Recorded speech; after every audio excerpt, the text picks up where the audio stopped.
मैं हूं पूर्णिमा और आप सभी का हार्दिक अभिनंदन करती हूं हमारे खास कार्यक्रम अंक प्रभा में। दर्शकों, जीवन है तो समस्याएं भी हैं, लेकिन समस्याओं का निदान अगर अंकों के माध्यम से हो जाए, अंक ज्योतिष के माध्यम से हो जाए, तो जीवन सरल हो जाता है। हम सभी खुश रहना चाहते हैं, आनंद के साथ ये जीवन व्यतीत करना चाहते हैं, जीना चाहते हैं। इस कार्यक्रम का प्रयास, इस मंच का प्रयास आपके जीवन से अंक ज्योतिष के माध्यम से समस्याओं को दूर करना है और आपके जीवन में ढेर सारी खुशियां लाना है। अगर आपकी भी कोई समस्या है तो आप हमसे पूछ सकते हैं। हमारे इस फोन लाइव कार्यक्रम में नंबर्स लगातार आप अपने टीवी स्क्रीन पर देख सकते हैं। तो करते हैं कार्यक्रम की शुरुआत और स्वागत करते हैं अंक ज्योतिषी और body language expert doctor Kumar Ganesan 369 जी का। डॉक्टर कुमार, बहुत बहुत स्वागत है कार्यक्रम में। जय श्री राम। सबसे पहले तो जय श्री हमारी राम। कृपा त्रयी परम पूज्य गुरुदेव देवराहा बाबा माँ बगलामुखी और घोटे वाले को प्रणाम। जय जीण माता। बहुत बार ऐसा देखा गया है, दर्शकों की कई सारी जिज्ञासाएं आती रहती हैं। बहुत इंटरेस्टिंग अपने आप में विषय है अंक ज्योतिष का, क्योंकि जितना आप इसमें जुड़ते जाते हैं, आप आनंद कहीं ना कहीं अपने जीवन में महसूस करते जाते हैं। सबसे पहला सवाल आज मेरा यही है, हमेशा की तरह, कि इस हफ्ते के अंक क्या कहते हैं? जी बिल्कुल। हफ्ते का आरंभ हो रहा है 14 जनवरी से। यहाँ मूलांक 5 और भाग्यांक 2 है।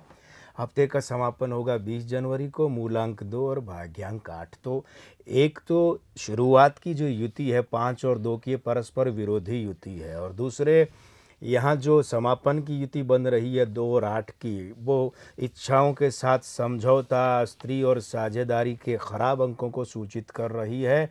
तो पहली बात, चूंकि अंक 2 समाज का भी होता है, तो सामाजिक वातावरण में अस्थिरता बढ़ेगी। और दूसरी बात यह है कि जो राजनीतिक साझेदारियां हैं, खासकर जो स्त्री प्रधान राजनीतिक साझेदारियां हैं, उन्हें झटका लग सकता है। तीसरी बात कि विदेश नीति या विदेश मंत्री संबंधी कोई अप्रिय बात हो सकती है। यहाँ पर जिस तरह से आपने एग्जाम्पल दिया है डॉक्टर साहब, तो मैं दर्शकों को बताना चाहूँगी कि पिछले हफ्ते जिस तरह से डॉक्टर साहब ने बताया था कि पाकिस्तान में राजनीतिक सरगर्मी का माहौल रहेगा, उठापटक तेज रहेगी, साथ ही दलाई लामा को लेकर जिस तरह से डॉक्टर साहब ने प्रेडिक्शन दिया है वो सच साबित हुआ है। क्या है वो सब, आइए आपको क्लिपिंग्स में दिखाते हैं। ख्याति और बढ़ेगी। दूसरी बात यह कि उत्तराधिकारी संबंधी मामले में इनके यहाँ खास प्रगति संभव है। वर्ष 2012 में पाकिस्तान में अस्थिरता बढ़ेगी और यह भी हो सकता है कि शासकों के हाथ में वहां के शासन की कमान ढीली हो जाए। अगली बात कि जो सरकार है या जो सरकारी ओहदेदार है, मतलब सरकार के जो बड़े पदाधिकारी हैं, उनमें और न्यायपालिका में टकराव बढ़ सकता है। देखिए, वर्ष 2012 में न्यायपालिका से इनका टकराव हो सकता है, वो इनके विपरीत जाएगा। जिस तरह से सुना अभी हमने कि आपने भविष्यवाणी की थी और वो सच साबित होती रहती है, और यहाँ पर देखा गया है कि हुई है। यहाँ एक बात मैं ख़ास तौर पर फिर कहना चाहूँगा कि भाई देखिए, पाकिस्तान और आसिफ अली जरदारी के संदर्भ में जो हमने बात कही है, ये अभी तक तो फलीभूत हुई है, सही साबित हुई है, और जो इसका शेष भाग है या इसकी जो गहराई है, आगे और भी साबित होती रहेगी। हम आपके सामने उसको रखते रहेंगे। अगला सवाल, अब एक नज़र जो अंक इस हफ्ते के हैं और ख़ासकर 1 से 9 नंबर जिनका अंक है, उनके लिए कैसा रहेगा? बिल्कुल। मूलांक 1 वालों, यात्रा करनी पड़ सकती है। आपका अनुकूल अंक 8 और रंग है काला। मूलांक 2 वालों, साझेदारी संभालिए। आपका जो अनुकूल अंक है वो है 3 और रंग है पीला। मूलांक 3 वालों को कार्य विस्तार का अवसर मिल सकता है, उनका कार्य विस्तार संभव है। यहाँ पर जो अनुकूल अंक है वो 9 और रंग है लाल। मूलांक 4 वालों को चाहिए कि इस सप्ताह अपने आसपास के संबंधों पर खास ध्यान दें। आपका जो अनुकूल अंक है वो है 7 और रंग है बैंगनी। मूलांक 5 वालों, अगर आप कोई खास काम, कोई महत्वपूर्ण काम करना चाहते हैं तो एक सप्ताह रुक जाइए, अगले हफ्ते कीजिएगा, इस सप्ताह नहीं। खास महत्वपूर्ण काम रूटीन का कर सकते हैं। आपका अनुकूल अंक 1 और उसका रंग है सुनहरा। मूलांक 6 वालों को शारीरिक शिथिलता कुछ ज्यादा अनुभव हो सकती है। आपका अनुकूल अंक 2 है और उसका रंग है सफ़ेद। मूलांक 7 वालों, खुश हो जाइए, भाई आपके चेहरे पर यह बात सुनकर मुस्कान आ सकती है कि आपको कुछ मनचाहा परिणाम मिल सकता है। आपका अनुकूल अंक 6 और रंग है धूप छांव। मूलांक 8 वालों, अभी कुछ खास उठापटक या परिवर्तन करने से बचें, न करें। अनुकूल अंक 4 है और उसका जो रंग है वो है नीला।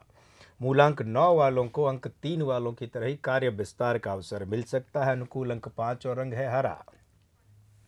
बिल्कुल डॉक्टर साहब, और सिलसिला आगे बढ़ाते रहेंगे सवालों का, उनके जवाब आपसे ज़रूर जानेंगे। लेकिन पुणे से हमारे साथ कॉलर उत्कर्ष जी जुड़ चुके हैं, बात करना चाहते हैं। हेलो। हेलो जी उत्कर्ष जी, स्वागत है कार्यक्रम में। पूछें अपना सवाल, क्या जिज्ञासा है आपकी? या जी आप सवाल करें, आप क्या पूछना चाह रहे हैं? नमस्कार जी। मेरा ये सवाल था कि जी। मेरे लिए अभी मैं प्राइवेट सेक्टर में जॉब करता हूँ जी। और मैं चाहता था जानना सर से कि ये साल मेरे लिए गवर्नमेंट जॉब का कोई अवसर ला सकता है क्या? सबसे पहले तो आप अपनी जन्म तारीख बताइए। जन्म तारीख सर 4 जनवरी 1982। अच्छा, प्रश्न क्या है आपका? कि क्या इस ये साल गवर्नमेंट सेक्टर में इनकी जॉब लग सकती है? देखिए, आपकी उम्र का आपको 31वां साल चल रहा है और ये आपके मूलांक का सहयोगी है। लेकिन चलित का वर्षांक 2012 5 बनता है वो, और आपका भाग्यांक, ये एक दूसरे के ठीक नहीं है, साथ में नहीं है। लेकिन भाग्यांक की बात जो है, भली चाहे वो विरोध रखती हो, पर आपका अंक 4 जो है सीधी सीधी 31वां आया है। ये सरकारी नौकरी में करियर बनाने के लिहाज से साथ देता है। अवसर तो आपको मिलेंगे, एक से अधिक अवसर भी इस वर्ष मिल सकते हैं। भुनाने के लिए आप एक काम कीजिए कि एक तो रविवार को दोपहर 12 बजे से 4 बजे के बीच में भैरव पूजन कीजिए, और दूसरे ये है कि राहु की माला या पितरी माला जिसे हम कहते हैं वो गले में धारण कीजिए। बिल्कुल डॉक्टर साहब, और यहाँ पर जो कॉलर्स हैं उनका सिलसिला लगातार बना हुआ है, लेकिन हफ्ते की हस्तियों को हम छोड़ कैसे सकते हैं। जी बिल्कुल। पहली हस्ती हमारी आज की नील नितिन मुकेश, आप सभी जानते हैं, वो एक उभरते हुए कलाकार हैं। उनका बैकग्राउंड भी फिल्मी रहा है, क्योंकि उनके पिता भी गायक रहे हैं, उनके दादाजी भी बहुत बड़े गायक रहे हैं इस फिल्म इंडस्ट्री के। उनकी जन्म तारीख जो है वो 15/1/1982 है। मूलांक 6 है और भाग्यांक 9 है। 31वां वर्ष चल रहा है। ये वर्ष उनके लिए, उनके करियर के लिहाज से कैसा रहेगा? बिल्कुल, नामांक 1 वहाँ सहयोग कर रहा है। तो मूल बात यह है भैया, ख़ास बात कि मल्टी स्टारर फिल्म तो इनकी सफल हो सकती है, लेकिन सोलो स्टारर फिल्म नहीं। दूसरी बात, बड़े बैनर की फिल्म कर सकते हैं। और तीसरी बात यह कि किसी वरिष्ठ निर्देशक, वरिष्ठता का मतलब ये है कि जो कार्य प्रसिद्धि के हिसाब से भी वरिष्ठ हो और उम्र में भी वरिष्ठ हो, तो ऐसे वरिष्ठ निर्देशक या बैनर के साथ में इनके संबंध जो हैं वो और मजबूत हो सकते हैं।